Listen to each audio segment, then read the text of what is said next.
அடேங்கப்பா அப்படி ஒத்த கால்ல இவ்வளவு பெரிய சீப்ப நிப்பாட்டிட்டியா? சரியான பாடி மௌன. இங்க பாருங்க. மாப்பே கால கொஞ்சம் மேல ஏறிடும்.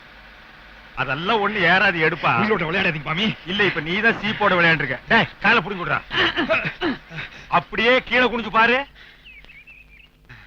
மேல வா. இவ்வளவு பெரிய பாறையில மோதி நிக்குது சீப்பு. அது மேல எதுக்கு ஒத்த கால வச்சுட்டு தம் கட்டுற? இப்ப எதுக்கு நீ முறுக்கிட்டு நிக்கிற? யோ என்னையா பண்றீங்க? வழி விடுங்க. இருமா பேசிட்டு இருக்கோம்ல. வந்தவளை விட்டு வளவன் பேசிட்டு இருக்கீங்க. மாங்க ஏத்திட்டு தாங்க புடுங்கனே. என்னடா புடுங்கறது? அத திண்டாடுகல. மாப்பே கேட்ச். போக இந்த வருஷம் உலக கப் நமக்கு தான். வாங்க புடுங்க. என்ன அங்க தூங்கனா அப்படியே புடுங்குவாங்களாமா? வாங்க. சும்மா போய் புடுங்கியா. ஏய் என் மேல கை வச்சு நடக்கிறதே வேற. வாழ்க்கையில முதல் தடவை ஒரு கேஸ் புடிச்சிருக்க. மரியாதையா பஞ்சாயத்துக்கு வந்துருமா? மாப்பே மடி போட்டு கெஞ்சாத. கைய கப்புன்னு புடியா. ஏய் டோன்ட் டச் மீ. தொட்டா கையை உடைச்சிடுவேன். ஏய் கைய பிடிக்காம வந்தா ஓ கையை நான் ஒடிச்சு போடுவேன். ஏய்